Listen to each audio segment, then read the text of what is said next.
L-Arkivji Nazzjonali ta' Malta investa u akkwista il-Ġuljana Letar Ċantar li sa issa kienet għadha proprjetà privata.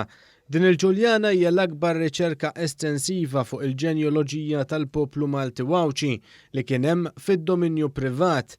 Il-Kap Eżekuttiv tal-Arkivji Nazzjonali Dr. Charles Farrugia stqar li dan huwa investiment importanti għall-istudju tal-arbli tar-razza. Sa issa tajjeb ngħidu li kellna kollezzjonijiet. Għandna l-Adami Collection ġewwa l-biblioteka, għandna l-Ġuljana Mażini ġewwa t-taqsima tagħna ta' Għawdex, però l-Ġuljana Letar Ċantar hija estensiva, nitkellmu madwar 700 volum, tkopri Malta u Għawdex kollu, u wkoll hija l-iktar estensiva fejn jidħol dokumentazzjoni. Voldiri kalla jrid meta 50 xhur oħra il-katalogar jitlesta, il-pubbliku ħajkun jista' issa jibda jiġi jew jirriċerka u jibni dawn l-albri tar-razza tal-familja tiegħu minn fuq dan is-sors ġdid.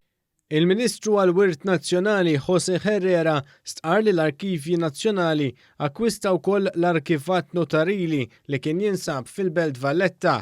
Dan l-arkivat timur lura iżjed mill-1870 u għalhekk l-importanza tiegħu m'għadux wieħed legali iżda sar biss wieħed storiku. Xogħli bħala Ministeru responsabbli anke mill-Arkivji Nazzjonali mhux biss li nippreserva l-Arkivji Nazzjonali, mhux biss billi nikkonsolida l-Arkivji Nazzjonali, ma billi narrikki il-materjal li għandna. Beħsibni wkoll nakkwista wkoll u jkolli okkażjoni nħabbar dokumenti importanti ħafna ta' żmien il-Franċiżi.